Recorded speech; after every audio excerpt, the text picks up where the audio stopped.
10 weird things survivors do before escaping the narcissist. You don't just wake up one day and leave a narcissist. No. You start living long before you actually escape. Your mind begins plotting before your body catches up. Your soul, it starts rehearsing for freedom while you are still trapped in the labyrinth they built. Narcissists don't just break your heart, they meticulously rewrite your instincts. They colonize your thoughts. They turn your own mind into a hostile territory. And in those harrowing days, weeks, months, before the door finally closes behind you, something profound, something almost alchemical is happening. You develop strange habits, secret rituals, behaviors that feel like whispers of madness, but are in fact the first drumbeats of your revolution. Studies show it can take survivors an average of 7 attempts to finally leave an abusive partner. Why? Because escaping isn't an event, it's a psychological siege.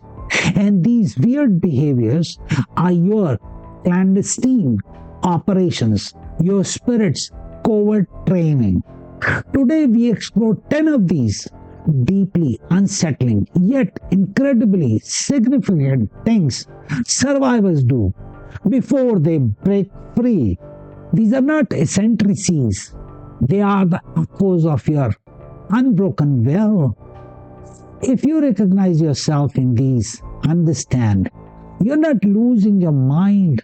You are meticulously, courageously finding your way back. Hi, I'm Virji, a narcissistic abuse recovery coach. Welcome to my channel. These are the silent maneuvers of a soul preparing for exodus. Stay with me. This goes deep. Covert evidence. How survivors secretly achieve narcissistic abuse proof. You become a silent archivist of your own pain. Screenshot of venomous texts, saved voicemails, dripping with manipulation, perhaps even a hidden journal where you catalog the lies, the betrayals, the dates, things, shattered dates, times, words, wounds. You tell yourself it's for clarity to remember, but it's more, so much more. You're not building a case for a courtroom. You're building it for the courtroom of your own mind, the one the narcissist has tried to corrupt, to gaslight into oblivion. Each piece of hoarded proof is a tiny anchor to reality, a rebellion against the insidious campaign to make you doubt your sanity, your memory, your very perception. This isn't paranoia. This is the meticulous, desperate work of a cartographer mapping the terrain of their torment, ensuring they can one day prove, if only to themselves, this happened. I'm not imagining this hell. Number 2, mental rehearsal. Practicing your escape from narcissistic control. Your mind becomes a relentless theater. In the shower, driving to work, lying awake at 3 a.m., you're on stage.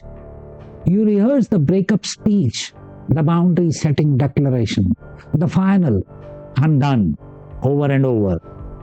You script it, refine it, deliver it with imagined calm, imagined strength, imagined finality. You anticipate their every counter move, the rage, the tears, the blame shifting, the sudden saccharine apology.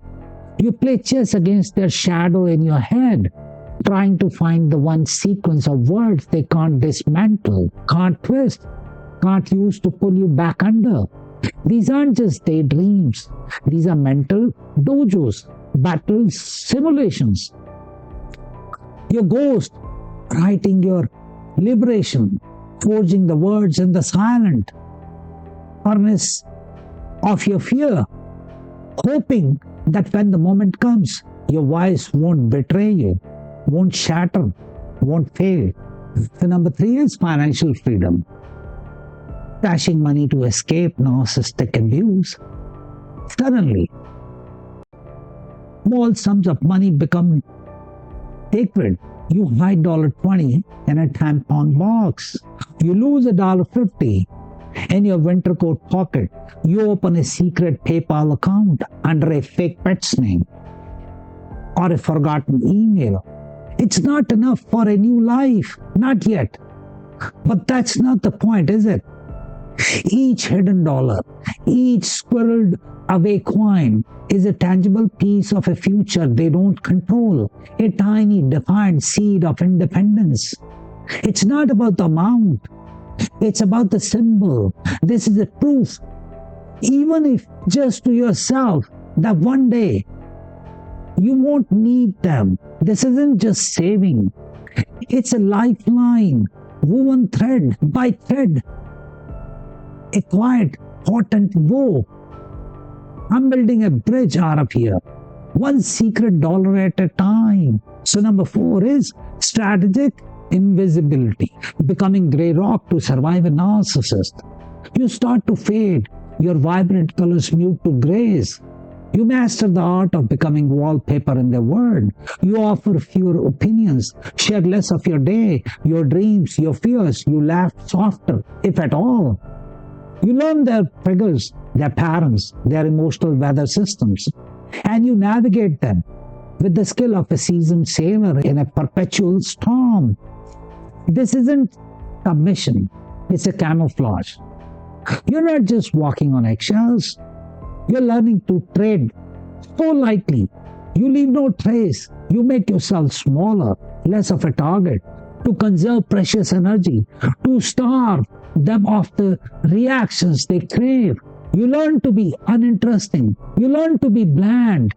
This strategic dimming, this self-composed invisibility is your soul creating a pocket of psychic space, a quiet zone where the plans for escape can finally take root. So number 5 is digital lifeline. Late night researching narcissistic abuse symptoms. Your late night search history becomes a secret diary of your downing or at 3 a.m. The blue light of your phone, the only witness. You type signs of emotional abuse, how to deal with a gaslighter. Am I crazy or is this real? Every article, every forum post from a stranger who speaks your unspoken truth feels like a puzzle piece clicking into place, but also like a gut punch. Because part of you wants to be wrong. Part of you still desperately hopes you're just crazy, just too sensitive. Because if you're not, then what they are doing to you is real. This isn't idle curiosity. This is your mind, starved of validation, frantically seeking a name for the invisible. Wounds, a map out of the fog. Each search query is a flare sent up in the darkness, hoping for a signal back. So the number 6 is the fix-it trap. Why survivors try harder before leaving a narcissist.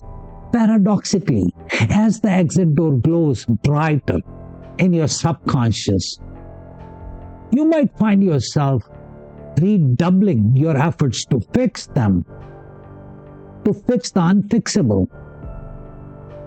You become the perfect partner, hyper-attentive, anticipating their needs, swallowing your own, desperately trying to coax out the person you first fell for, the illusion they so masterfully crafted.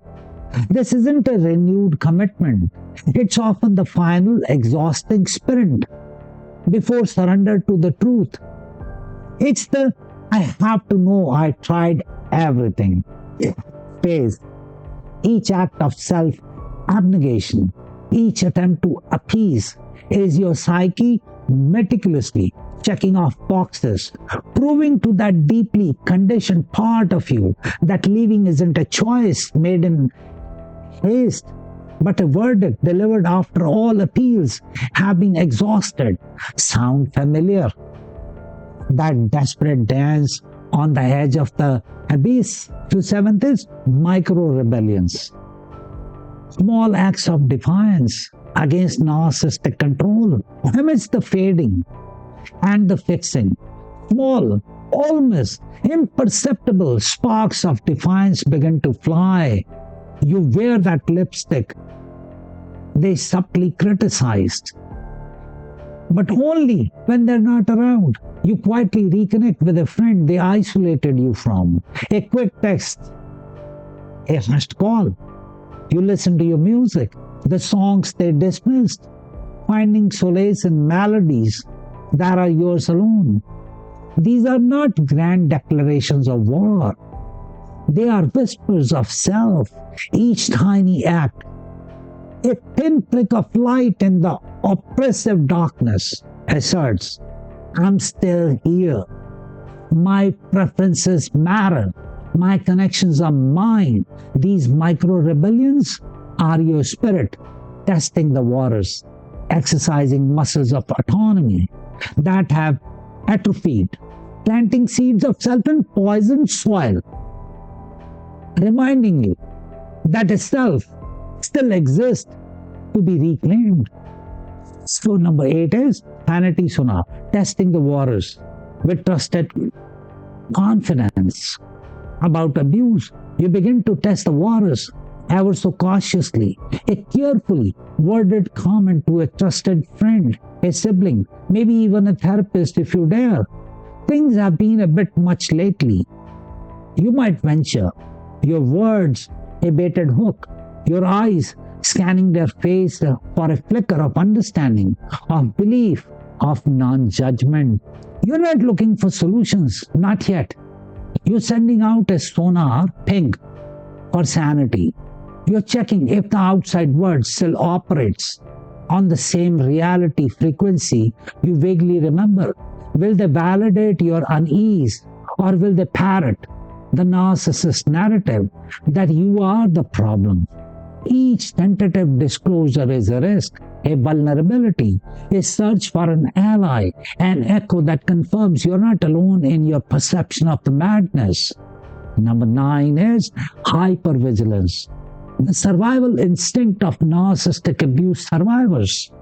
Your hyper-vigilance, already a constant companion, shifts into an almost supernatural state. You become a human barometer, acutely sensitive to the slightest shift in their mood, their tone, the set of their jaw, the way their keys jingle in the door. Your nervous system is seismograph, registering tremors of displeasure, of impending rage, of the next silent treatment long before they fully manifest. This isn't just anxiety, it's a highly specialized survival skill. Honed to a razor's edge, you're constantly decoding, predicting, trying to preempt the next assault. Words, actions, silences all become data points in your desperate calculus of self-preservation. You're living on a knife edge, not to please them, but to survive them long enough to orchestrate your escape. And number 10 is pre-edge grief, mourning, the illusion before escaping a narcissist. And perhaps the strangest, most painful of all, you begin to mourn them. While they are still there, you grieve the future you envisioned, the dream they sold you, the person you desperately wanted them to be, the person they perhaps pretended to be in fleeting, calculated moments. You cry for the us that never truly was. This isn't love for the abuser. This is grief for the illusion. It's the agony of recognizing that the person you invested your heart, your hopes, your life in was a carefully constructed facade. You're not just preparing to leave a person, you're preparing to amputate a phantom limb, a part of your life built on a foundation of lies. And the grief, that preemptive mourning, is often the final, painful acknowledgement that the only way to save yourself is to walk away from the ghost. If you recognize these behaviors, here's the truth. You weren't preparing to leave. You were already leaving. Every screenshot, every secret $5 bill, every rehearsed conversation, every moment of strategic invisibility. That wasn't fear dictating terms. That was freedom whispering its first instructions to you before your conscious mind was ready to fully listen. That was your unshakable spirit crafting a bridge out of eggshells. One fragile, courageous piece at a time. These aren't weird habits. They are sacraments of survival.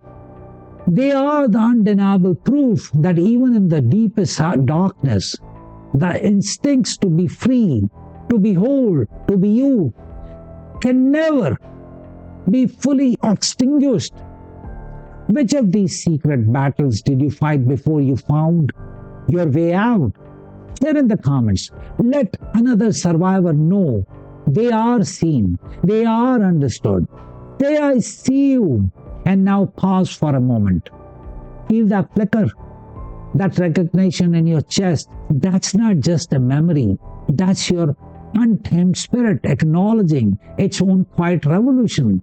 You have been fighting a battle, often alone, in the silence of your own mind, meticulously, charting the path to freedom. But liberation isn't just about escaping. It's about reclaiming every piece of yourself that tried to erase. It's about building a future where your intuition is your guide, not their manipulation. You have done the hard work of recognizing the truth. Now what's next? Are you going to let the fear of the unknown keep you tethered to a lie? Or are you ready to boldly step into the life that's waiting for you? This isn't about being fixed. It's about unlocking the incredible resilience you have already demonstrated. It's about transforming those weird habits into powerful tools for your authentic self. Imagine stepping into a space where your every experience is validated, where you are equipped with strategies to not just survive, but to truly thrive. No more rehearsing conversations in your head. No more hiding your true self. It's time to translate those secret battles into open victories. If this conversation has sparked a profound yes within you, then it's time to reach out. Don't let another day be a dress rehearsal for a life you deserve to live now. Take the courage you have shown in the secret and bring it into the light. Call your counselor or call me, Virji, your narcissistic abuse recovery coach. Let's talk. Let's transform that silent strength into an unstoppable force. The first step towards your vibrant, unbound future is just a conversation away. I'm ready to hear your story. And together, we'll write your next empowering chapter. And remember, you can and you will heal. Just start today. Thank you.